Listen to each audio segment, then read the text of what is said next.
d'accueil. Merci pour l'invitation. J'ai demandé, au moment où on m'a invité aimablement, j'ai suggéré de passer les images que vous venez de voir. D'ailleurs, en boucle, vous l'avez remarqué au début, là, ça a roulé une vingtaine de fois. L'objectif que je souhaitais atteindre est le suivant. Ces images-là ont été filmées à l'occasion d'une série télévisée dont vous avez eu vent qui s'appelait Canada, une histoire populaire. Ça a été fait par un CBC puis traduit avec la narration de Marie Tifo. Et c'est pas mauvais, c'est pas mauvais. C'est pas mauvais. Le compte-rendu est sobre, relativement exact, même on pourrait dire enlevant par moment. Mais c'est tout. C'est tout ce qui existe. Ça dure exactement 6 minutes 20 secondes. C'est les 6 minutes 20 secondes que la télévision du Québec et du Canada a réussi à pondre à propos des assemblées patriotes qui se sont tenues au printemps et à l'automne de 1837. Je voulais absolument qu'on les voie pour se rappeler à quel point, puis c'est l'occasion pour moi d'un premier coup de gueule, à quand une série télévisée sur nos patriotes, à quand un grand film sur Louis-Joseph Papineau, à quand ensemble rendre hommage à ce peuple valeureux. Oui, nous avons eu un film en prison, nous avons vu et revu les pendaisons, à quand un compte-rendu extatique des exploits, des réalisations de la lutte pour la démocratie dans son ensemble, qu'on le comprenne bien comme un appel aux producteurs, aux réalisateurs, aux créateurs, et Dieu sait qu'ils sont nombreux au Québec, afin qu'on mette davantage en scène cette glorieuse page de notre histoire.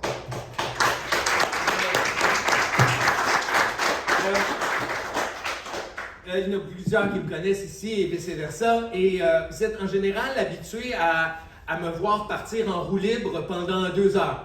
Et ce ne sera pas le cas ce soir. J'ai souhaité faire autre chose. D'abord parce que le cadre est solennel. Hein?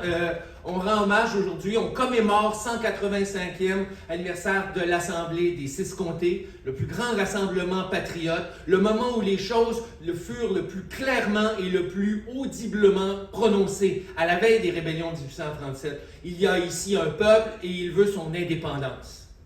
Mais la raison, autrement, pour laquelle je vais plutôt travailler avec un texte, c'est que, après plusieurs années de conférences, j'en ai un peu marre de continuer à voir que dans nos écoles, on continue à propager une image édulcorée, terne, étrange, un peu biscornue de nos patriotes.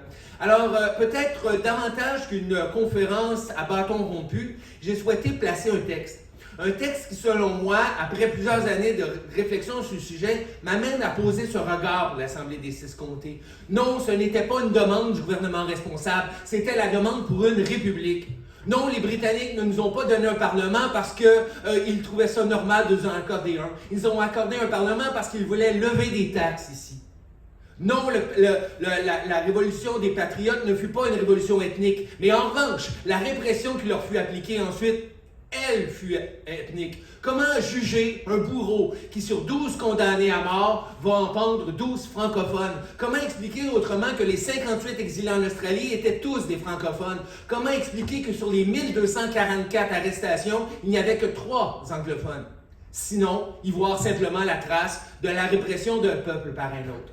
Je vais essayer, plus sobrement, si vous me le permettez maintenant, de placer cette journée afin d'éclairer ceux qui sont en ligne et puis bien sûr contribuer à notre édification collective. Ça me fera plaisir, évidemment, d'en parler au terme de cette rencontre. Je tiens à remercier aussi ma chère collaboratrice Marianne, présidente de la Société, qui va m'épauler dans la lecture de certains textes historiques. Parce que le lundi 23 octobre 1837, des milliers de militants convergent vers le Richelieu pour débattre de liberté et d'indépendance. Ce fut bien l'une des journées les plus glorieuses de notre histoire, le point d'ordre du mouvement patriote. Jamais autant de Québécois et de Québécoises s'étaient réunis pour défendre des principes aussi fondamentaux qui concernent les droits humains et la liberté d'un peuple. Je vais essayer de manipuler ce truc-là. Ils sont plus de 5000, massés autour d'une estrade, dans la fraîcheur de la fin du mois d'octobre. 2 jours entiers de discours, dehors, avec les petites feuilles qui volent. Dans le vent. Pas de micro, pas de mégaphone. Ils ont dû rien entendre du tout. OK? Vous avez déjà assisté à un discours dehors, imaginez le vent, 5000 personnes, et Papineau a dû leur apparaître comme une lointaine pantomime, là. à secouer les bras et tout le reste sans qu'ils entendent grand-chose. C'est pour ça que cette fameuse journée des six comtés, elle est surtout connue par les journaux et pas tellement par les comptes rendus audio qu'on en est. Alors, si bien qu'il faut faire preuve de nuance au moment de l'interprétation. En tout cas, les gens de CBC et de l'histoire populaire, ils avaient des fichues bonnes oreilles pour pouvoir entendre très au juste s'ils parlaient d'assiettes d'étain pour en faire des balles ou si c'était plutôt des poids ou du plomb qu'il fallait lancer à nos adversaires. En attendant, au terme de ces 2 journées de discours radicaux et d'appels aux armes se succèdent, après que chacun soit rentré chez soi en somme, une impression de malaise et une question qui taraude tous ceux qui étaient présents. Sommes-nous allés trop loin? Parce qu'à l'Assemblée des six comtés, c'est de là son importance, le peuple québécois a clairement largué les amarres. Il a renoncé à l'humiliation et s'est désormais tourné vers l'espoir d'une révolution. Cette révolution et ce peuple qui tourne le dos à sa soumission, pas étonnant donc que l'Assemblée des six comtés ait aussi fissuré l'unité des patriotes. Entre radicaux et modérés, une fissure qui ne s'est jamais refermée depuis. Mais avant de décrire cette journée historique, remontons le fil du temps pour voir le chemin parcouru pour en arriver là. La conquête anglaise de 1760 avait laissé notre peuple tétanisé. L'Angleterre régnait désormais sans partage sur toute l'Amérique britannique et pouvait à sa guise décider du sort de l'ancienne Nouvelle-France. La Révolution américaine allait heureusement rompre le monopole anglais et permettre à nos patriotes de tirer parti de la rivalité entre les États-Unis et la Grande-Bretagne. Cette rivalité explique seule pourquoi la Grande-Bretagne accorde l'acte de Québec en 1774. Ce ne fut pas un cadeau, mais le seul moyen qu'elle avait à sa disposition afin d'empêcher que nos ancêtres se joignent à la Révolution américaine. De la même manière, c'est cette puissante alliance conservatrice nouée avec nos élites, une alliance toxique qui explique seule l'échec de l'invasion américaine de 1775, de la guerre de 1812 et qui va s'allier ensuite pour écraser nos patriotes. C'est encore la Révolution américaine qui force l'Angleterre à accorder un parlement en 1791. L'arrivée de 8000 loyalistes dans le Haut-Canada et par conséquent la création du Bas-Canada, peuplé de francophones, explique seul ce geste. Il demeure étonnant quand même que la Grande-Bretagne ait choisi d'accorder une chambre d'assemblée élue aux Québécois, et cela en pleine Révolution française. Nos manuels d'histoire perpétuent l'image de celle de Britanniques qui auraient demandé à la Grande-Bretagne d'accorder une chambre d'assemblée, laissant dans l'ombre le rôle des francophones qui, de toute façon, ne comprenaient pas grand-chose à la vie parlementaire et démocratique. La réalité est tout autre, et elle est en fait beaucoup plus simple, et se résume, comme souvent, à une question d'argent. En novembre 1784, l'humble pétition des sujets anciens et nouveaux de Votre Majesté, habitants de la province de Québec, indique que vos pétitionnaires osent humblement représenter à Votre Majesté que, vu leur proximité des États-Unis qui, par suite de leur situation et du climat, ont sur eux plusieurs avantages. Les règlements pour favoriser le commerce intérieur et l'agriculture de cette province sont devenus plus difficiles et plus compliqués et la législature ici devra apporter une grande attention aux intérêts du pays. En conséquence, il demande que l'Assemblée soit investie du pouvoir de prélever les taxes et droits de douane nécessaires pour défrayer les dépenses du gouvernement civil de la province et que, dans ce but, on abroge les lois existantes concernant les taxes et droits douaniers imposés dans la province. Merci. Rien sur la démocratie, sur ce droit fondamental d'élire député. Nous voulons un Parlement pour taxer. L'administration de la colonie est alors à la charge de la Grande-Bretagne. Or, l'accord d'un Parlement est nécessaire pour pouvoir taxer les Québécois et ainsi payer le salaire des bureaucrates anglais. Pas de Parlement, pas de taxes en somme. Si la Grande-Bretagne accorde un Parlement au Québec en 1791, c'est d'abord en vue de taxer les Québécois. Le revenu de ces taxes sur le textile, le vin, les tabacs seront ensuite consacrés à payer les fonctionnaires anglais et à financer l'emprise de l'économie de la bourgeoisie britannique sur l'économie du Québec. Le gouverneur Dorchester écrit d'ailleurs à cet égard une lettre à Lord Sydney, alors ministre des colonies. Je tiens pour assurer que la crainte de la taxation est l'un des motifs des adversaires du changement et qu'elle exercerait certainement une influence décisive sur les sentiments du vulgaire s'il venait à examiner attentivement le présent acte. les autorités britanniques se préoccupent évidemment très peu à ce moment-là du sentiment du vulgaire. Autrement dit, l'immense majorité de francophones. Elles sont convaincues que ces paysans arriérés n'ont que faire de démocratie, manipulés qu'ils sont par leurs prêtres et leurs seigneurs, d'ailleurs tous vendus à la Grande-Bretagne. De toute façon, pour plus de sûreté, les pouvoirs de la Chambre d'Assemblée sont sévèrement contrôlés par un conseil législatif, nommé par le gouverneur et clairement destiné à bloquer toute velléité de démocratie. Cela permet de mesurer l'immense parcours poursuivi par nos ancêtres en très peu de temps. En une décennie seulement, une première génération de députés canadiens fait l'apprentissage des institutions parlementaires et en découvre aussitôt les limites. Dès 1810, le jeune Pierre Stanislas Bédard a fait du caucus des députés francophones un groupe de parlementaires aguerris, capables d'affronter l'oligarchie britannique et en mesure de formuler un tout premier projet de gouvernement responsable. Les députés sont en somme parvenus à faire de la Chambre d'Assemblée autre chose qu'une machine à taxer les Québécois, mais en ont réussi à en faire un outil d'émancipation nationale en quelques années seulement. D'où émergera le projet patriote.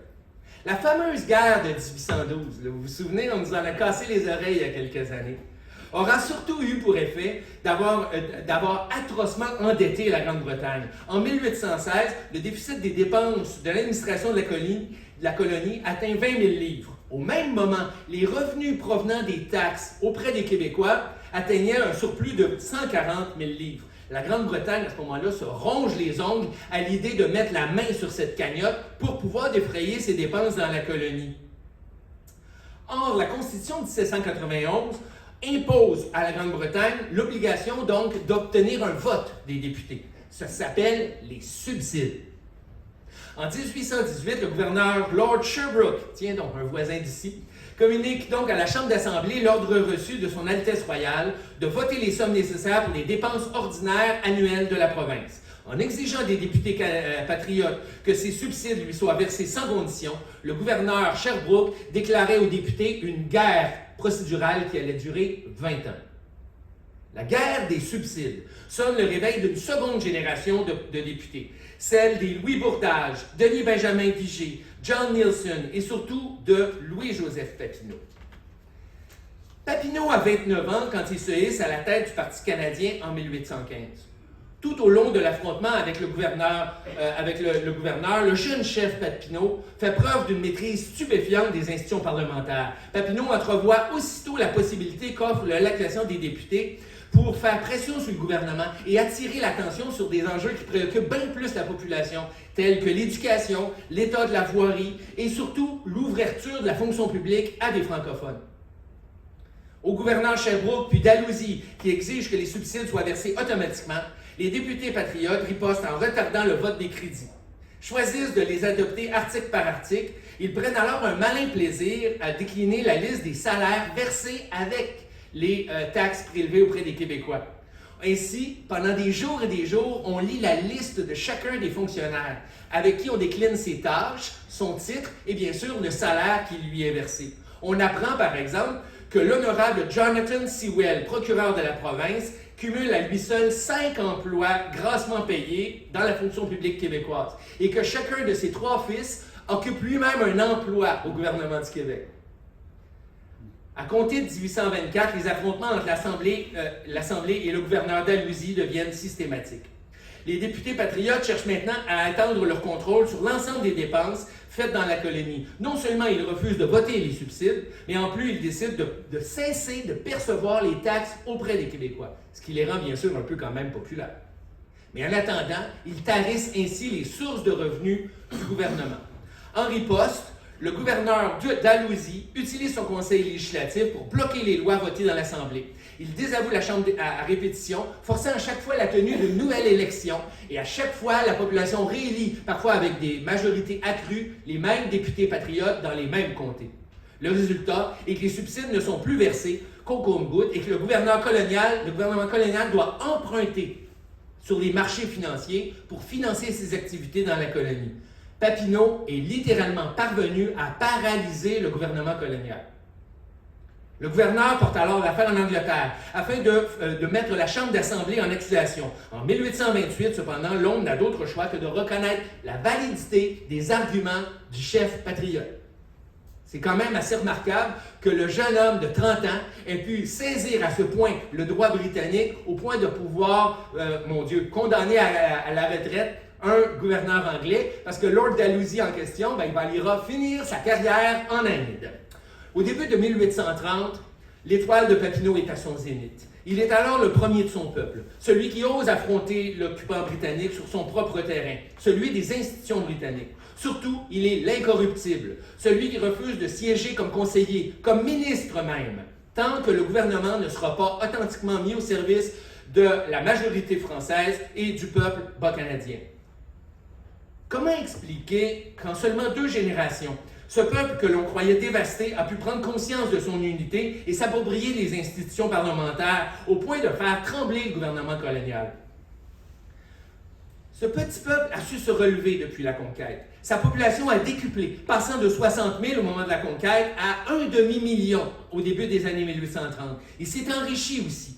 Entre les fermes isolées, on a vu apparaître des villages autour d'un moulin, puis d'un magasin, d'une église ou d'une auberge. Des noyaux villageois naissent partout. Leur nombre est multiplié par 5 en 30 ans. Certains villages, comme l'Assomption, Nicolette ou Saint-Hyacinthe, se dotent d'un collège classique et deviennent aussitôt des foyers de rayonnement intellectuel.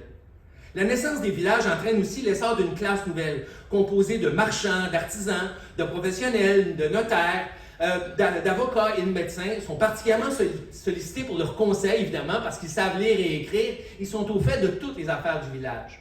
Plus fortunés et plus éduqués, ils deviennent en somme le phare vers lequel se tournent leurs concitoyens au moment de forger leurs convictions politiques.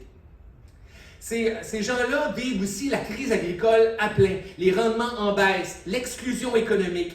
On assiste alors à une forme de naissance d'une forme de crypto-démocratie villageoise, où les débats sont vifs autour de l'emplacement de l'Église ou de la composition du conseil paroissial, et où en somme nos ancêtres apprennent à débattre sans s'entre-déchirer, afin de valoriser et de prioriser le bien commun. Le village québécois sera le terreau du mouvement patriote. On voit d'ailleurs ici Saint-Eustache. Les Papineau, Nelson, Chénier, La Fontaine sont tous d'abord enracinés dans leur milieu. Les avocats en particulier voient dans l'arène politique le prolongement de leur influence au sein du village et se perçoivent comme les leaders naturels de la nation. Les rendez-vous du dimanche après la grande messe servent en règle à gérer des problèmes locaux, comme l'emplacement de l'église, l'élection du marquillier, bientôt pour tenir des assemblées patriotes.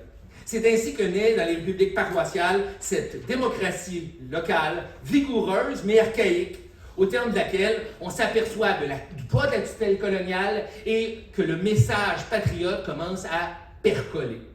Déjà, le Québec s'était doté de journaux. D'abord le Canadien à Québec, puis à Montréal, la Minerve, le Vindicator, l'Écho du pays. Ces journaux décrivent les débats parlementaires et les luttes des députés canadiens. Ils sont aussi une fenêtre sur le monde. Un monde qui est traversé à cette époque par de grandes révolutions en Amérique latine, en Haïti, en Grèce, en Pologne, au Canada et même qu'en Irlande, où sont débattus les mêmes enjeux et où on vit les mêmes abjections décrites dans les discours de Papineau. Une question demeure quand même. Comment ce peuple d'agriculteurs pauvres et illettrés a-t-il pu être sensible à ce point au message démocratique et républicain des chefs patriotes? Cette question-là me préoccupe particulièrement parce qu'on cherche ensemble comment atteindre le peuple qu'on veut édifier. Par quel mot, par quel levier?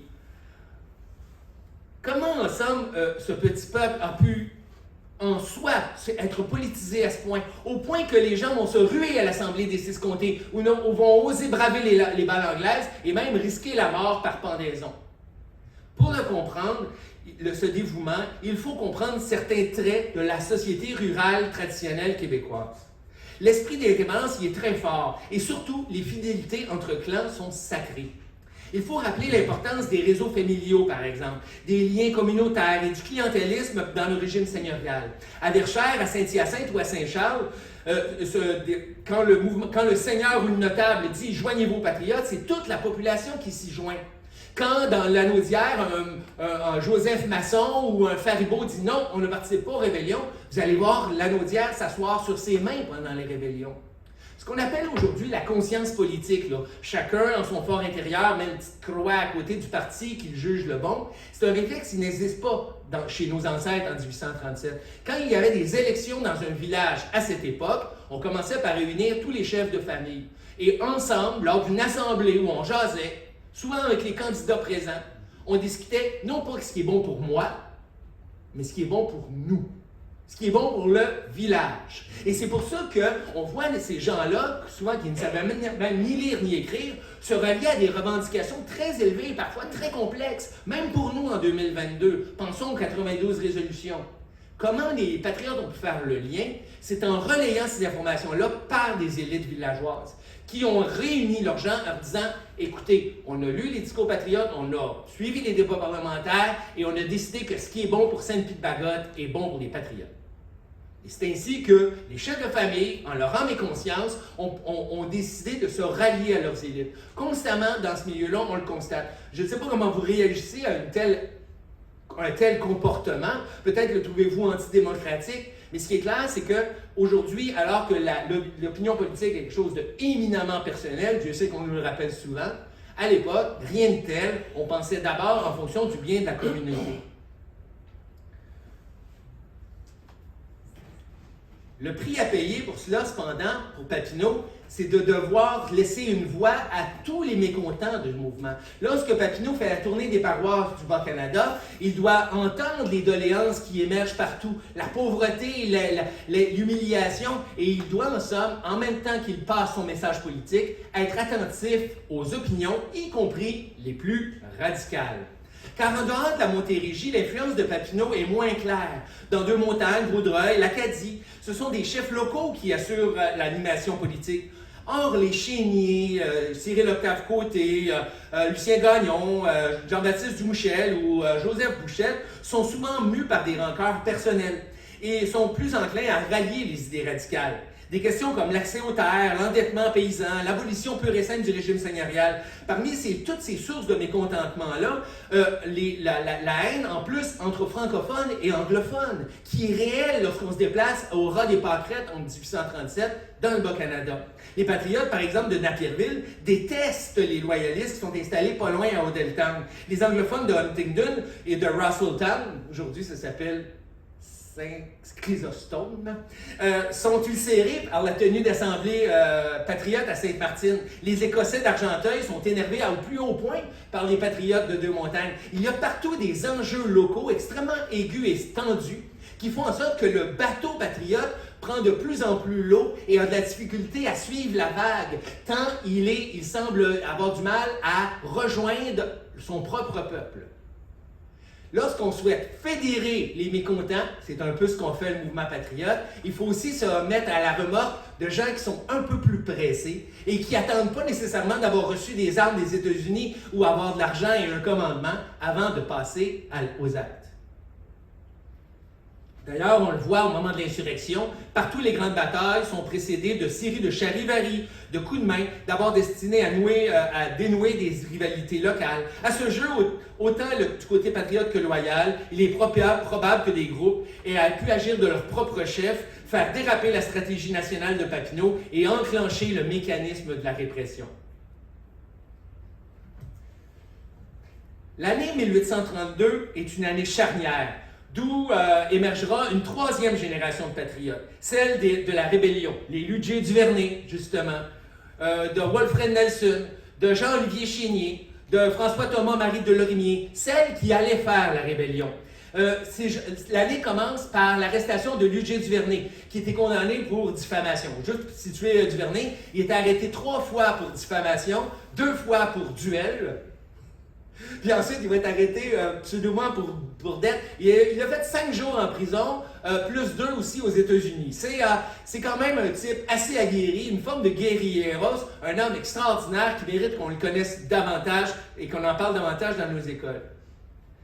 En attendant, après l'arrestation de Duvernay, va venir au mois de mai une émeute effroyable lors d'une élection partielle à Montréal. Le 21 mai 1832, l'armée britannique tire sans sommation sur des partisans patriotes, tuant 3 personnes d'un coup.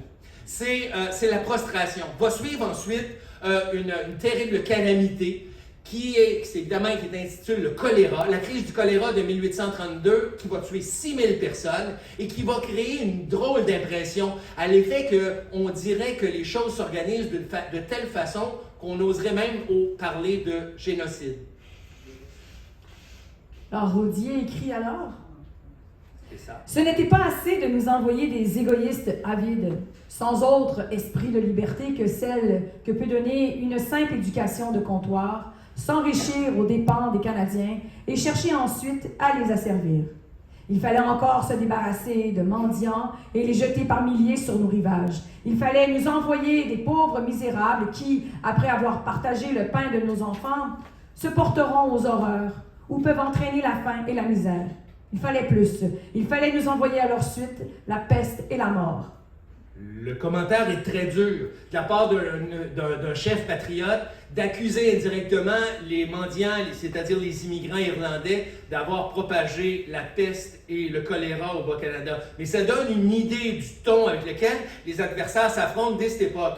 Parce que désormais, on désigne sous le nom de patriotes, le Parti patriote, ceux qui suivent l'exemple de la Révolution américaine et qui ne s'en cachent même plus. Être patriote consiste alors à revendiquer son appartenance à la patrie populaire, plutôt que de se présenter comme un sujet de Sa Majesté Charles III, de Victoria Ier.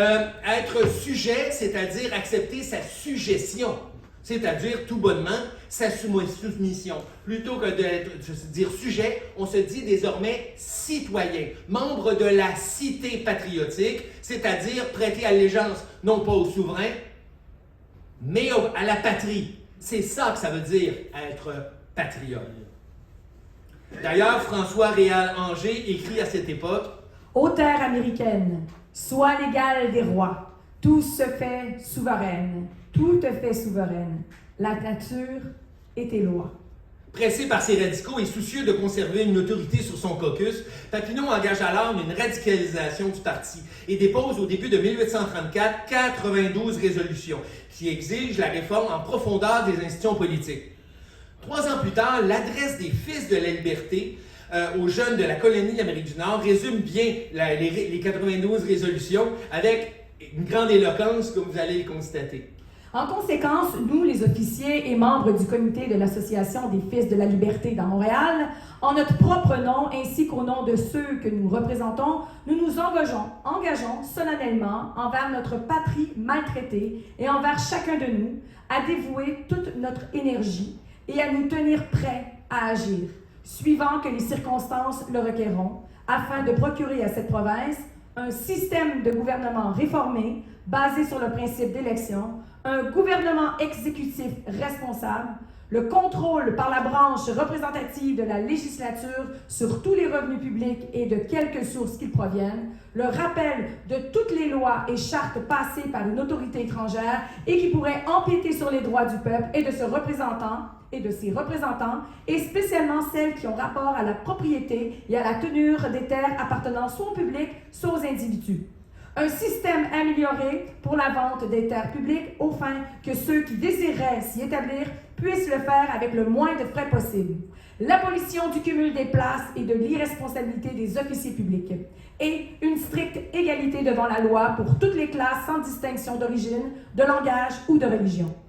On le voit, les 92 résolutions recoupent une série de récriminations largement répandues dans la population qui concernent l'accès aux terres, à l'agriculture, aux richesses naturelles, y compris des postes à l'Assemblée, dans la fonction publique.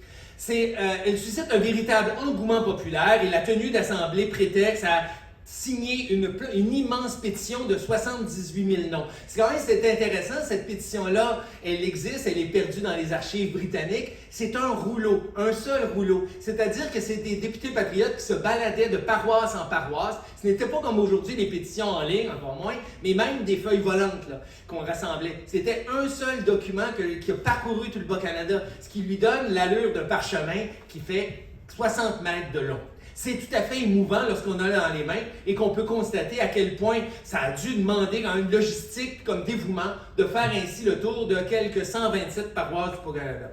On fait souvent l'erreur de résumer les 92 résolutions au fameux gouvernement responsable. Vous savez, celui qu'on enseigne tout croche à l'école, ça n'enlève rien à la valeur des enseignants, mais c'est dans le programme que l'on enseigne que, en fin de compte, les patriotes voulaient que les ministres nommés par Sa Majesté soient responsables devant l'Assemblée. Voyons donc, c'est faire insulte à la mémoire des patriotes que de présenter cette magouille qui fait un compromis entre les institutions monarchiques et la démocratie. Les patriotes voulaient une chose, étendre le principe d'élection. Qu'on élise des députés, qu'on élise les conseillers. Quoi, 2 chambres, c'est n'importe quoi? Ben alors, qu'est-ce que vous croyez que c'est aux États-Unis, où on élit des représentants à la Chambre des représentants et où on élit des sénateurs, personne sans offense. Par ailleurs, qu'il y ait une élection à l'exécutif, à un gouverneur, un président, appelons-le comme l'on voudra, et que, par ailleurs, et c'était dans les 92 résolutions, que les principaux officiers, juges en chef, principaux juges, de la même manière que les juges de paix soient élus par et pour le peuple. Ça serait tellement plus simple si on l'enseignait ainsi dans les écoles. Mais on va absolument faire des patriotes les précurseurs du régime actuel, comme si on avait des raisons d'être fiers du régime actuel. L'idée d'une république traverse en fait tout le document. Et Papineau n'a alors de cesse de répéter « Les rois et les reines n'ont rien à faire dans le Nouveau Monde et qu'il est certain qu'avant un temps bien éloigné, toute l'Amérique doit être républicaine. » Mais les 92 résolutions sont-elles, comme certains l'ont dit, une déclaration d'indépendance? En tout cas, cette éventualité-là n'échappe pas aux adversaires des patriotes, dont le député de Sherbrooke à l'époque, Barthélemy Gugy. Si certaines de vos 92 résolutions sont acceptables, d'autres incompréhensibles et d'autres encore absurdes, une chose est certaine, c'est que mises ensemble, elles signifient une révolution, une véritable déclaration d'indépendance de la Grande-Bretagne. Aussitôt, évidemment, Papineau lui riposte. Ce que je désire, c'est un gouvernement composé d'amis, des lois, de la liberté, de la justice, d'hommes qui protègent indistinctement tous les citoyens, qui leur accordent tous les mêmes privilèges. J'estime les hommes sans distinction d'origine, mais je hais ceux qui, descendants altiers des conquérants, viennent dans notre pays nous contester nos droits politiques et religieux. S'ils ne peuvent s'amalgamer avec nous, qu'ils demeurent dans leur île. Il n'y a pas de différence d'eux à nous, et nous sommes tous ici sur le pied d'une égalité complète. Les 92 résolutions connaîtront finalement leur dénouement sur les champs de bataille, on le sait. Mais d'ailleurs, la Grande-Bretagne va prendre pas moins de 3 ans à soupeser ces résolutions-là avant de rendre son jugement, et pour cause. Lorsqu'elles sont présentées en avril 1837, les 10 résolutions Russell se résument à 10 « no, no, no, no ». Elles autorisent même que le gouvernement puisse se saisir des revenus des taxes sans même obtenir l'appui des députés. C'est un putsch constitutionnel. En réaction, le mouvement patriote déclare que le gouvernement britannique n'est plus légitime et qu'il doit s'en remettre désormais au peuple, seule autorité légitime. La stratégie consiste pour Papineau et ses alliés, alors à ce moment-là, à tenir une série d'assemblées. Les fameuses assemblées, là, elles servent à quoi? Elles servent en somme à convoquer le peuple, là, puisque le Parlement britannique n'est plus légitime. Si ce Parlement n'est plus légitime, il faut s'en remettre à l'instance du droit, le jus, comme on dit en droit latin, et qui est à ce moment-là le peuple.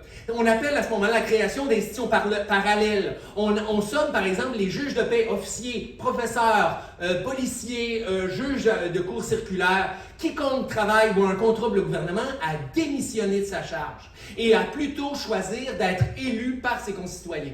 C'est ça, les fameuses élections que les patriotes proposaient. Dans Deux-Montagnes en particulier, on va littéralement déchirer sa lettre de commissaire, la lettre de juge de paix, et on va plutôt en appeler à être réélu par et pour le peuple. En 1917, en Russie, on appelle ça créer des soviets, c'est-à-dire des comités de citoyens libres. Dès le 20 avril, la Minerve annonce la tenue d'une première assemblée à Saint-Ours, dans le Richelieu. Le manifeste de Saint-Ours rompt avec les revendications traditionnelles. Il appelle à la fameuse campagne visant le boycottage des produits anglais. Que nous nous abstiendrons, autant qu'il sera en nous, de consommer les articles importés et particulièrement ceux qui paient des droits plus élevés, tels que le thé, le tabac, le vin, le rhum, etc. Que nous consommerons de préférence les produits manufacturés en ce pays. que nous regarderons comme bien méritant de la patrie quiconque établira des manufactures de soie, de drap, de toile, soit de sucre, de spiritueux, etc. Que, considérant l'acte du commerce comme non avenu, nous regarderons comme très licite le commerce désigné sous le nom de contrebande. Jugerons ce trafic très honorable. Tâcherons de le favoriser de tout notre pouvoir, regardant ceux qui s'y livreront comme méritant bien du pays et comme infâme quiconque se porterait dénonciateur contre eux. Le 15 mai, 3 assemblées patriotes se tiennent en même temps. L'une à Québec, l'autre à Saint-Marc, une dernière à Saint-Laurent, au nord de Montréal, où Louis-Joseph Papineau annonce que... La circonstance nouvelle, c'est que le Parlement britannique prend parti contre nous puisque le gouvernement persécuteur repousse toutes et chacune des réformes demandées. Désormais, toutes les colonies anglaises ont les motifs les plus urgents d'avancer l'heure de leur séparation et il faut que nous soyons tôt ou tard prêts à prendre ce que la main de fer du pouvoir veut nous arracher. Contrairement aux batailles, les fameuses batailles de 1837-38, les assemblées patriotes se tiennent à l'été jusqu'à octobre à la grandeur du Québec. Il y a des assemblées à la Malbaie, à Rimouski, il y en a à Rivière-du-Loup, il y a des assemblées même dans les cantons de l'Est et jusqu'au fin fond de Gatineau. Ils se tiennent à la grandeur et lorsque le 1er juin, à Saint-Scolastique, William Henry Scott prend l'engagement suivant. Nous travaillerons sans peur et sans reproche, comme dans le passé, à assurer à tout le peuple, sans distinction, les mêmes droits, une justice égale et une liberté commune. À Napierville, Cyril Octave Côté définit clairement l'objectif commun. Qu'on fasse en sorte d'assurer tôt ou tard le triomphe des principes démocratiques qui seuls peuvent fonder un gouvernement libre et stable sur ce nouveau continent. À Saint-François-d'Yamaska, Célestin Caron appelle à ne compter que sur nous-mêmes, sur notre propre énergie et sur la sympathie de nos voisins du continent d'Amérique. À la Malbaie, à 400 km de Montréal, Louis Bouchard propose que nous considérons comme rompu et nul le contrat social qui nous attachait à l'Empire britannique, qui en cessant de remplir ses engagements nous relève des obligations que les traités nous imposaient. Papineau déploie alors une énergie peu commune afin d'assister au plus grand nombre de ces rassemblements. Il prononce des discours à l'Assemblée de Saint-Laurent le 15 mai, une autre à Saint-Scolastique le 1er juin suivant, puis arrive à Berthier le 18 juin, précédé d'un cortège de 105 voitures et d'un arc de triomphe marqué « Honneur à Papineau ». Il est invité ensuite à un grand banquet à Québec le 28 juin. Il prend la parole à l'Acadie le 16 juillet 1837, puis le lendemain à une grande assemblée à Napierville devant 4000 personnes. Le tribun entreprend ensuite une tournée à l'est du Québec, où il prononce au moins des discours à Kamouraska et à Montmagny. Papineau est de retour à temps pour faire un discours à l'Assomption le 29 juillet, puis à Varennes le 10 septembre, ayant participé entre-temps à une brève session du Parlement à Québec à la mi-août. On dirait une tournée d'Éric Lapointe. Et ce qui est clair, c'est que cette présence, d'ailleurs, c'était pas documenté, hein, et c'est en parcourant les journaux d'époque qu'on peut suivre la tournée Papineau de l'été 1837. L'omniprésence de Papineau à ces assemblées s'explique aussi parce qu'il veut quand même surveiller ce qui se passe un peu partout. Il prend la parole, mais ici, il écoute les autres conférenciers et il est en mesure de voir un peu la température monter à travers le Bas-Canada. Et il veut surtout s'assurer que sa stratégie politique reposant sur le boycottage et sur des pressions politiques ne dérape pas vers des gestes illégaux. Parce que Papineau et son parti se trouvent dans une position délicate. Soutenir le peuple d'un côté comme étant la seule autorité légitime, mais en même temps s'assurer que ce même peuple n'engage aucune action susceptible de faire dérailler sa stratégie politique. Or, les occasions d'accrochage vont se multiplier. De l'annonce des résolutions reçues en avril à l'Assemblée des 6 comtés en octobre, les Patriotes tiennent une centaine d'assemblées populaires. Leurs adversaires loyaux en tiennent pratiquement autant. Parfois dans les mêmes localités, des fois à 2-3 jours d'intervalle seulement. Clairement, un peu partout au Québec, on va assister à la naissance de foyers d'insurrection et de tensions localisées. Ces gens-là, évidemment, visent à dénoncer les patriotes et à appeler l'armée au secours des loyaux sujets de Sa Majesté.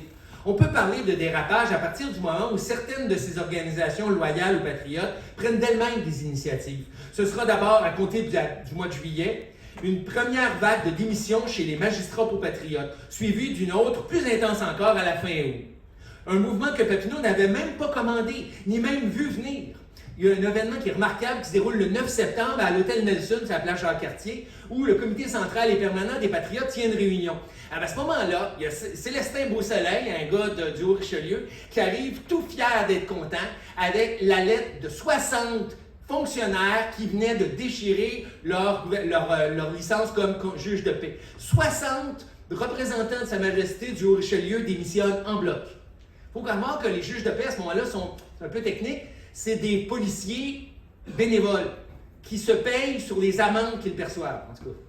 Vous ne voulez pas retourner à ce système-là. Mais ce qui est sûr, c'est que la réalité, c'est que Papineau n'avait pas demandé ça. C'est spontanément pour lui faire plaisir qu'on veut montrer ainsi son appui aux revendications patriotes. La réalité, c'est que la démission de policiers, en attendant, provoque des désordres. Et qu'apprendre que 60 policiers du Haut-Richelieu ont démissionné en bloc, c'est un message que certains comprennent de diverses manières, surtout à cette époque d'agitation politique. Alors, on va voir se multiplier ainsi les démissions sans même que Papineau les ait commandées.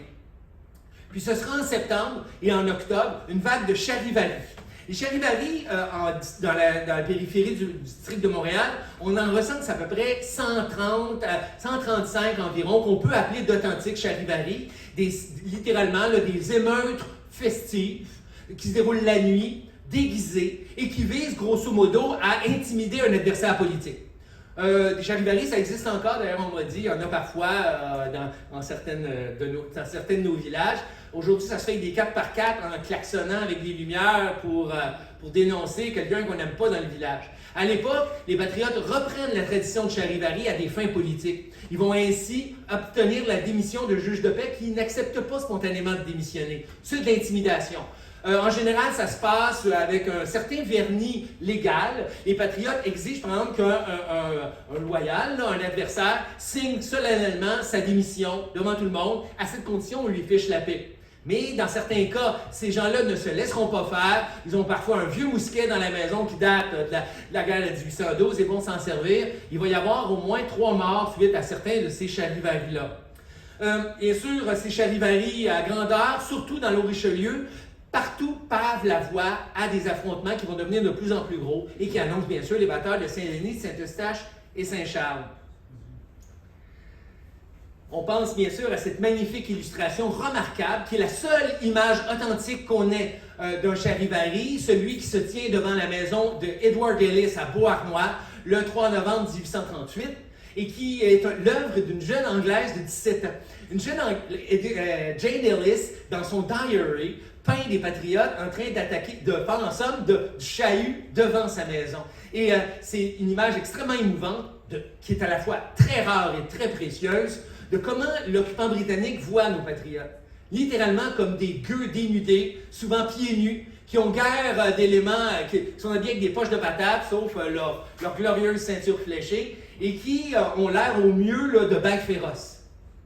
Ça témoigne, selon moi, d'une très grande mutuelle incompréhension entre anglophones et francophones. À quel point Jane Ellis, une jeune femme de l'aristocratie anglaise, ne comprend pas ces gens. Et c'est ce qu'elle écrit elle-même. L'assemblée qui se déroule à Saint-Charles le 23 octobre 1837 est sans conteste la plus célèbre de celles tenues par les patriotes. Comme on l'a souvent dit, 5000 personnes y assistent, parmi lesquelles pas moins de 13 députés. Le tout sous la présidence d'honneur du docteur Wilfred Nelson.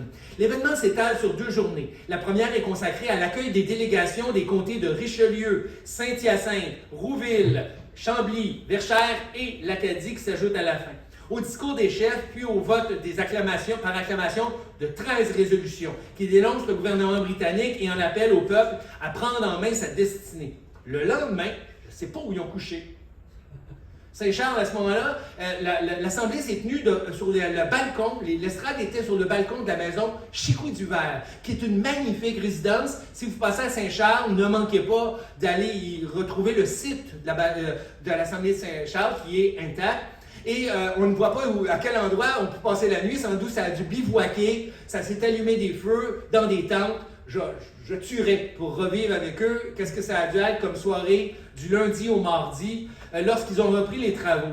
On a donc adopté à ce moment-là l'adresse de la Confédération des 6 comtés au peuple du Bas-Canada et on annonce la tenue d'une assemblée constituante chargée de rédiger une nouvelle constitution.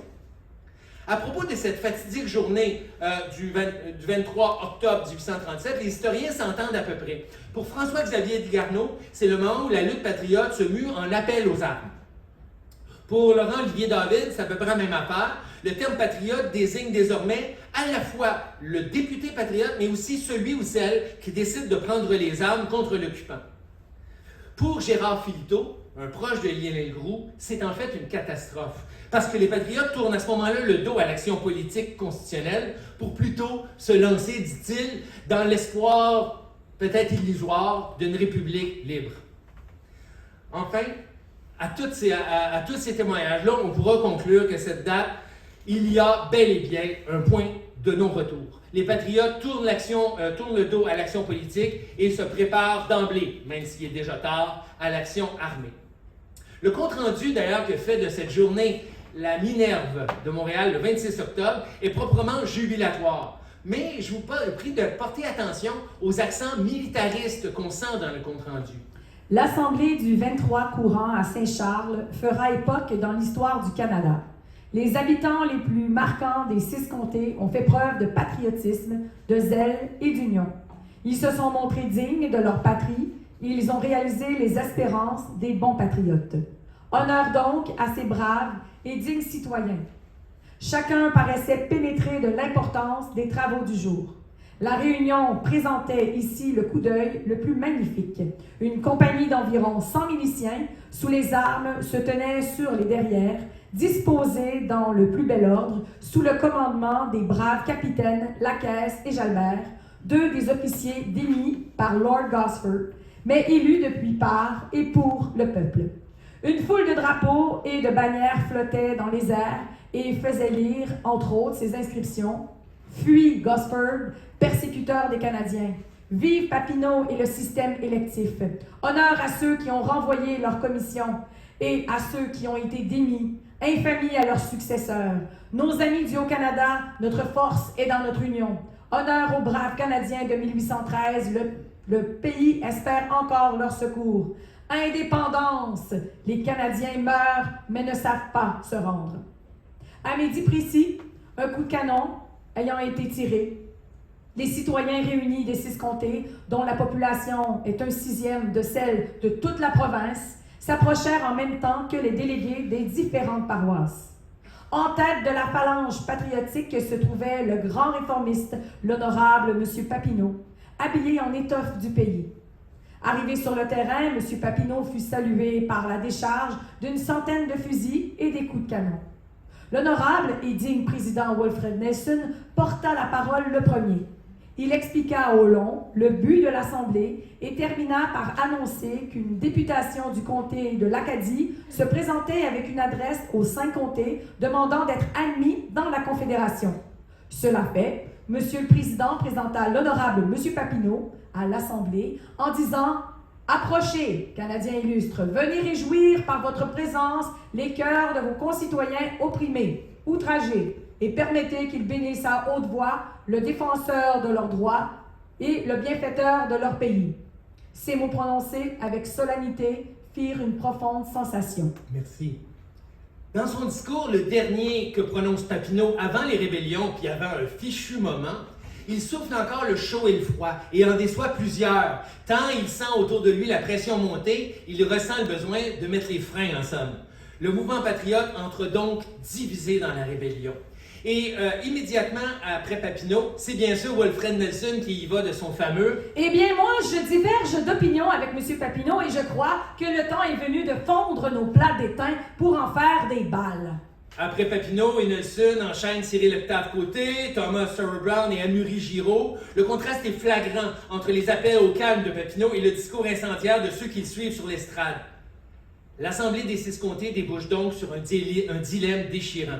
Si les chefs patriotes souhaitent préserver la carte politique pour faire pression sur le gouvernement colonial. Ils doivent cependant céder de plus en plus aux plus radicaux qui savent avoir l'influence auprès de la population. On y va donc de... Nous voyons avec satisfaction que nos compatriotes du comté des Deux-Montagnes et des Six-Comtés se sont organisés d'une manière permanente pour aviser aux moyens de régler leurs affaires et nous regardons cette organisation comme devant être imitée ailleurs et comme un gage des plus heureux résultats. Mais méfions-nous, par là, Papineau n'encourage pas la révolution. Il veut plutôt, en fait, bien saisir puis donner du change aux plus radicaux. Parce qu'au moment où les délégués des 6 comtés disent ceci, partout la population du Québec est en train de s'organiser. On est placé devant un fait accompli. Partout les officiers judiciaires patriotes ont démissionné, dans Deux-Montagnes, dans l'Acadie, dans Richelieu. Les réfractaires ont aussi été châtiés ou ont été forcés à démissionner lors des charivaris. On a aussi entrepris de nommer de nouveaux officiers nommés par le peuple. Au moment où les chefs patriotes, en somme, lancent le rappel à la mobilisation dans Saint-Charles, il y a déjà des gestes de désobéissance civile qui se multiplient partout au Québec. D'ailleurs, à ce moment-là, Pierre-Rémy Narbonne crie à qui veut l'entendre « Égorgeons le Seigneur! Les autres, nous les mettrons simplement entre des bœufs! » On imagine l'intense partie de poker que doit livrer à ce moment-là Papineau face à ses vrais adversaires. Les curés, les seigneurs et surtout la bourgeoisie britannique ainsi que l'armée et le gouvernement colonial. Tout ce monde-là sait que Papineau a encore une carte dans son jeu, la carte du soulèvement populaire. Il le lance et le lendemain, le Bas-Canada est en feu. Mais il tient absolument à garder cette carte dans son jeu, à la réserver le plus tard possible. Sauf que derrière lui, il y a ces plus radicaux qui le pressent de déposer sa carte. Finalement, Papineau ne prendra pas position. Il va rentrer à ce moment-là dans une forme d'éclipse, se fait moins visible et va plutôt assister aux événements sans y participer désormais. On va le revoir ensuite le 16 novembre, dénoncer les arrestations et bientôt aller se réfugier d'abord chez sa sœur à Saint-Hyacinthe, puis aux États-Unis. Quant à Papineau, il n'abattra jamais son jeu, il n'est plus que réactif. C'est-à-dire que les gens n'ont plus à ce moment-là l'impression que le leader patriote est au devant du jeu. Rappelons-le qu'il est au seuil de la cinquantaine, il ne comprend mal qu'est-ce qu'on a à gagner d'une rébellion qui est sans doute vouée à l'échec, surtout qu'il a dans sa mire une grande question, que feront les Américains? Parce que la grande question qui préoccupe Papineau, qui connaît l'histoire, il sait une chose, aucune grande révolution, surtout dans ce siècle, ne peut être obtenue sans l'appui d'une grande puissance. La Grande-Bretagne est alors la première puissance mondiale et on ne l'affronte pas seul. Il compte donc sur l'appui américain et ne le sent pas venir dans ces derniers jours d'octobre 1837. Il s'en expliquera plus tard en ces mots. Aucun de nous n'avait préparé, voulu ou même prévu la résistance armée. Mais le gouvernement anglais avait résolu de ravir à la province son revenu, son système représentatif. C'est de lui qu'est venue la provocation. Ce n'est pas que l'insurrection n'eût été légitime, mais nous avions résolu de n'y pas recourir encore. On l'oublie souvent, mais ce lundi 23 octobre, effectivement, au même moment se déroule à Montréal une assemblée presque aussi importante où sont massés des Britanniques. Dans la vidéo, ils se sont trompés, c'était pas sa place d'armes, c'était au Thatcher's Hall, qui est aujourd'hui la place Duville, où se trouvait l'ancien Parlement du Canada uni. Sous la présidence de Peter McGill et la vice-présidence de John Molson, la Constitutional Association dénonce alors les patriotes et appelle de toute urgence l'armée à rétablir l'ordre dans la province. Le mouvement patriote est d'abord et avant tout un parti politique, s'appuyant sur une base démocratique et destiné à remporter des élections. Mais en face d'eux, leurs vrais adversaires, la bourgeoisie britannique, elle sait qu'elle perd des élections à répétition, sait qu'elle ne représente pas 15% de la population. Elle a donc déjà renoncé à gagner des élections. On peut dire dès 1830, les Moffat, McGill et Molson sont déjà en train de préparer la réaction militaire. Ils sont déjà en train de fourbir leurs armes, de créer des corps de volontaires, de réseauter à l'intérieur de l'armée britannique, afin justement que lorsque le soulèvement sera commencé, qu'on ne manque pas l'occasion d'écraser ce mouvement démocratique. L'appel à tous les véritables Anglais du 23 octobre ne laisse pas de doute sur les intentions de ces loyaux. Les membres du Doric Club présents sur place applaudissent à tout rompre les 3 premières résolutions adoptées en rafale. Que tous citoyens ont droit à la protection du gouvernement, dont l'emploi de moyens adéquats pour prévenir et empêcher que l'on commette les crimes dont l'État social peut être menacé. Que les machinations d'une faction désorganisatrice et révolutionnaire en cette province, agissant partie par les moyens de la turbulence et de l'excitation d'assemblées publiques où les discours les plus inflammatoires sont prononcés, partie au moyen d'une presse licencieuse sème le scandale et la sédition dans la province. Que cette assemblée voit avec alarme que le présent état d'excitation a été promu et encouragé par la conduite peu judicieuse et les tentatives inutiles de conciliation du gouvernement. Que cette assemblée invite tous ses concitoyens dans toute la province à s'organiser en associations locales comme étant le moyen le plus efficace d'assurer l'ordre public, la protection de la vie et de la propriété et le maintien de la liaison heureuse qui existe entre cette province et l'Empire britannique. Le lendemain, le Montreal Herald rappelle dans l'éditorial: le temps de l'indécision est passé. Les Britanniques doivent ou écraser leurs oppresseurs ou se soumettre tranquillement au joug qui leur est préparé.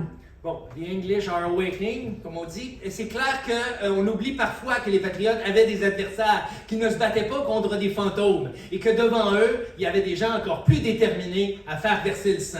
C'est au lendemain de ces 2 assemblées survoltées que l'évêque de Montréal choisit d'intervenir essentiellement afin de calmer les fidèles patriotes. Notez que les appels de Monseigneur Lartigue ne s'adressent pas aux autorités britanniques, encore moins aux True Britons réunis au marché Sainte-Anne. Ils s'adressent qu'aux patriotes comme étant éventuellement des fauteurs de troubles. Monseigneur Lartigue son mandement sera suivi d'un second en janvier où le prélat de Montréal évoque les horreurs d'une guerre civile et ruisseaux de sang inondant vos rues et vos campagnes. Ajoutons que, presque sans exception, toute révolution populaire est une œuvre sanguinaire. 2 semaines après l'Assemblée des 6 comtés, les Fils de la Liberté affrontent les membres du Doric Club dans les rues de Montréal. Profitant du climat de désordre, les autorités britanniques émettent le 16 novembre une série de mandats d'arrêt contre des chefs patriotes pour le seul fait d'avoir participé à l'Assemblée des 6 comtés, où apparemment des propos licencieux et antimonarchiques auraient été tenus. Plusieurs patriotes, dont Papineau, choisissent alors de prendre le maquis. En décidant de leur donner la chasse, l'armée anglaise force les patriotes à mener une série de résistances héroïques mais vaines. Ce seront les batailles de Saint-Denis, de Saint-Charles, de Saint-Eustache. Le 5 décembre, la loi martiale s'abat sur le Québec et le Montréal est occupé. Jusqu'en 1841, c'est 4 ans de loi martiale qui s'abattent sur le pays. Le pays se trouve alors pour 3 ans sous la botte d'un conseil spécial qui mène des arrestations massives. 99 hommes condamnés à mort, 12 pendus, des centaines d'autres forcés à l'exil aux États-Unis. À qui la faute? Peut-on expliquer cette déroute par un dérapage patriote des comtés les plus radicaux? Certains le laissent entendre, mais certainement qu'il faut aussi invoquer le fait qu'il y a sans doute eu un complot fomenté par les forces britanniques afin de provoquer le soulèvement des patriotes, afin d'écraser la rébellion dans l'œuf dès ses premiers signes de manifestation. Contentons-nous de dire qu'une explication n'exclut pas l'autre. Proposons ensemble avec l'historien Yvon Lamonde que 10 ans de tension coloniale, 10 ans de tergiversation métropolitaine, 10 ans d'attente finalement déçue, la pression militaire britannique, la radicalité de certains éléments du Parti patriote, ajoutée à d'autres causes, permettent de comprendre que la situation a évolué vers un goulot d'étranglement dont la responsabilité est difficilement imputable à une personne ou à un seul des protagonistes. quant à l'espoir né à Saint-Charles, à l'Assemblée des 6 comtés, il s'évanouira bientôt. Pourtant, cette vaste convention nationale qu'on promettait à l'Assemblée des 6 comtés, cette réunion d'hommes de toutes classes et de toutes les paroisses, elle aura pourtant lieu, mais pas où on l'avait prévu. Elle aura lieu en prison. En prison où sont incarcérés 1300 des nôtres et où ils viennent de toutes les paroisses et auront amplement le temps dans les prochains mois de débattre de leurs sources de mécontentement telles qu'ils les vivent chacune dans leur paroisse. En somme, si l'esprit national du Québec n'existait peut-être pas comme on le connaît au début des rébellions, c'était davantage, on dirait, une série de soulèvements. On pourra dire que ce sera en prison, sous les fers du jour anglais, que nos ancêtres auront pris conscience de l'oppression nationale, que ce phénomène-là, ça dépassait leur cadre paroissial, dépassait leur clan familial et embrassait le destin de tout un peuple. Alors, en ce sens, c'est un peu dans la douleur et dans la souffrance que sera sans doute né le sentiment national québécois. Mais que s'est-il passé au juste? A-t-on assisté à une crise sociale entre riches et pauvres, à une crise politique entre députés et de bureaucrates, ou simplement à une crise nationale entre Français et Anglais? Ces trois explications sont évidemment présentes, mais successivement, et selon une séquence qu'on retrouve d'ailleurs dans la plupart des grandes révolutions et des soulèvements populaires. Le Bas-Canada est d'abord aux prises avec une crise sociale causée par une concentration éhontée de la richesse entre quelques mains seulement. Cette majorité de la population opprimée tente pourtant de prendre des moyens politiques et de donner une voix, maîtresse d'un parlement sans pouvoir, d'un gouvernement dominé par une oligarchie coloniale. Les patriotes de Papineau tentent bien de faire entendre cette voix, mais elle est rabrouée par les résolutions reçues en 1837. Cette crise sociale, devenue crise politique, dégénère en une crise nationale après l'Assemblée des Six Comtés. Quand on pense que la répression n'a strictement touché que le groupe canadien-français, on constate donc comment, dans le film de Falardeau que vous avez déjà tous vu, là, rappelez-vous là, quand il traite les maudits goddamn et tout le reste, en se posant la question, est-ce que un tel discours était crédible en prison? Pas avant 1837. En 1837, le mouvement patriote présentait conjointement des revendications avec des alliés anglophones. Comment oublier les patriotes? Comment parler des patriotes sans parler de O'Callaghan, de William Henry Scott, de Thomas Storer Brown? Sauf que, au terme de la répression, des pendaisons, de l'exil, qui visait strictement les Canadiens français, oui, il est possible qu'en 1839, la haine nationale se soit installée, et c'est elle qui va demeurer par la suite. Si vous allez à Sherbrooke, tiens, ou partout, demandez c'était quoi la guerre des patriotes, on va vous répondre en général, c'était les Français contre les Anglais. Nous savons que ce n'était pas ça au départ, que c'était d'abord une grande lutte nationale démocratique, mais ça l'est peut-être devenu au lendemain de la répression qui visait strictement les nôtres. Le témoignage d'un combattant permet, je crois, de saisir comment l'insurrection a fait voler en éclats la lutte constitutionnelle au profit de motivations plus viscérales. Écrivant à sa femme, Philippe Napoléon Paquot se confie. Je ne sais pas combien j'en ai tué, mais si je ne tirais pas sans quelque inquiétude, je tirais certainement sans remords. Ce n'était pas tant le sentiment des affronts et des injustices subies que le vieil instinct des haines traditionnelles de race qui se réveillait en nous.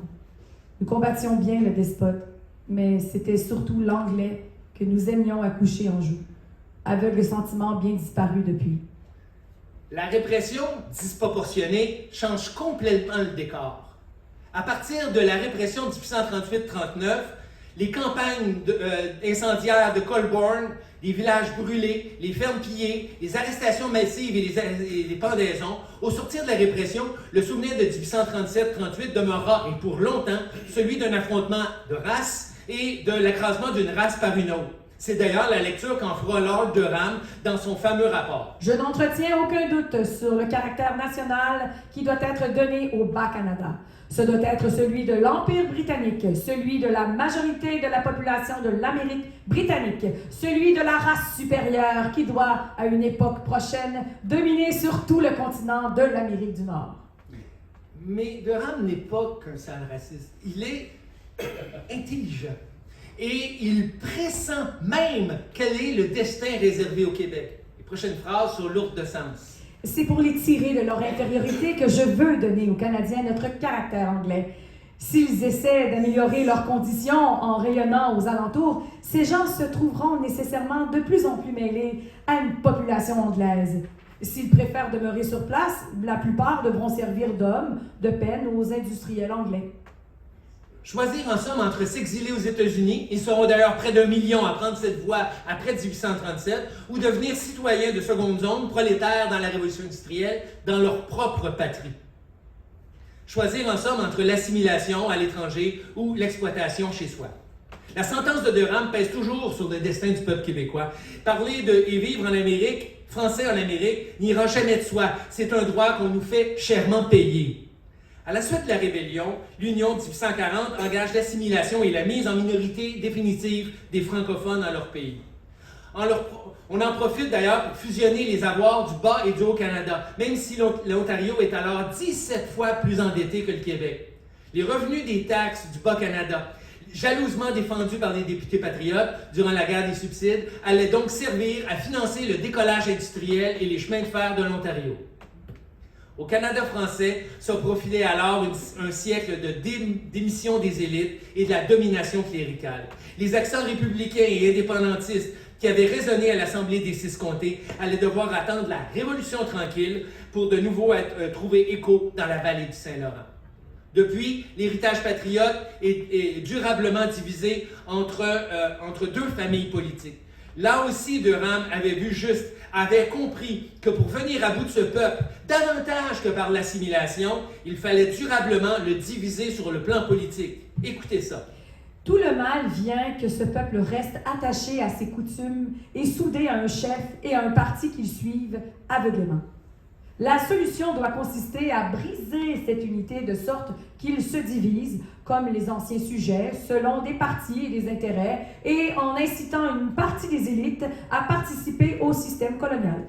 Unis sous une seule bannière ou sous un seul homme en 1837, les Québécois seront désormais divisés entre des bleus et des rouges, entre ceux qui résistent et ceux qui revendiquent, entre ceux qui entendent conserver un héritage et ceux qui souhaitent privilégier la libération. Depuis, l'héritage patriote est pleinement revendiqué par diverses factions politiques. On n'a qu'à penser, par exemple, je vais vous le montrer tout de suite, ça va aller mieux entre ceux qui résistent et ceux qui revendiquent. S'opposent désormais ceux conservateurs, qui comptent d'abord préserver le patrimoine national, la langue, la culture et la religion, et ceux plus libéraux, qui se réclament plutôt de l'héritage démocratique et libéral des patriotes. Voilà le résultat du rapport de Durham sur notre vie nationale depuis un siècle et demi. Bleu contre rouge, puis conservateurs contre libéraux, puis péquistes contre solidaires.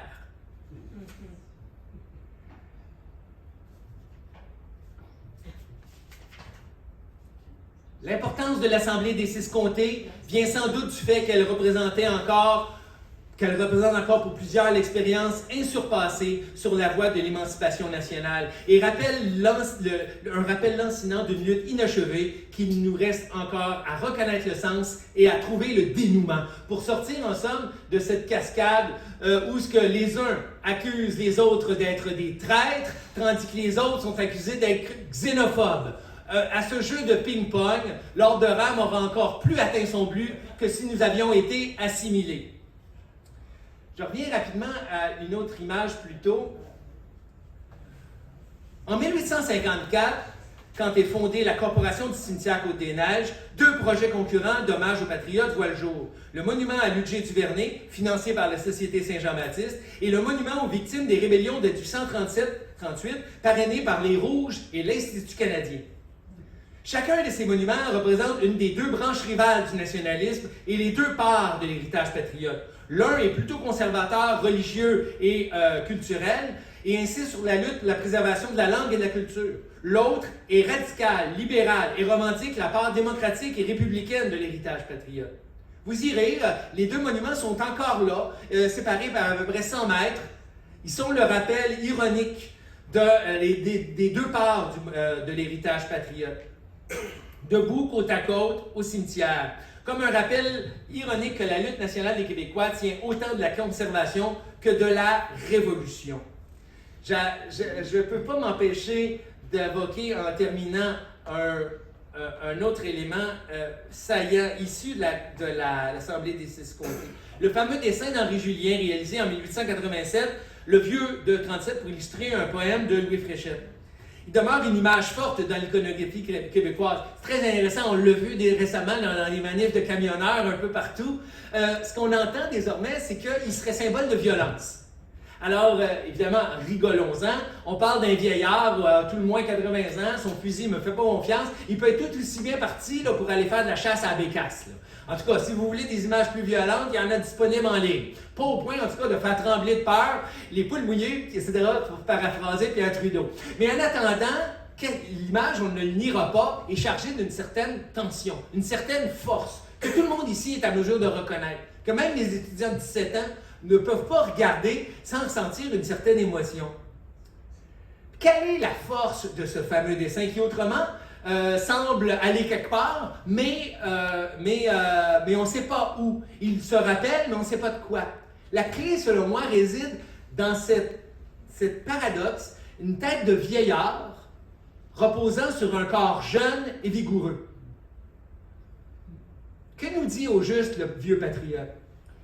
Sa puissance évocatrice vient moins de son apparente violence que de sa charge symbolique invoquant un devoir de mémoire.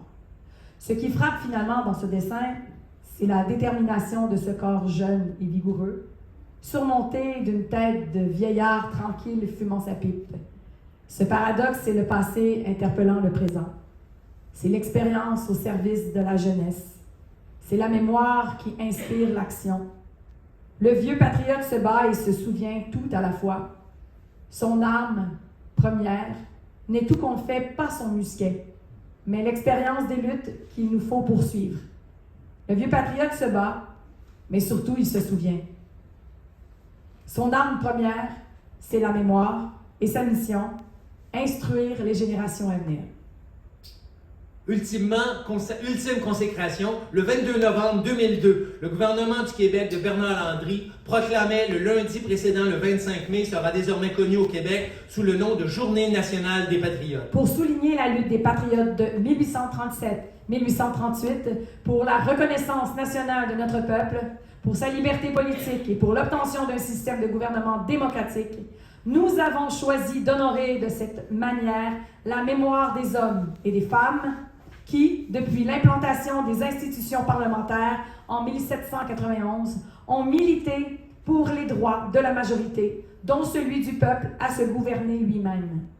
Le sens de la lutte patriote continuera donc à s'inscrire dans les débats qui vont traverser la société québécoise, comme une invitation permanente lancée au peuple du Québec à reprendre tôt ou tard la marche vers l'indépendance, brusquement interrompue en 1837. Vive les patriotes! Vive les patriotes!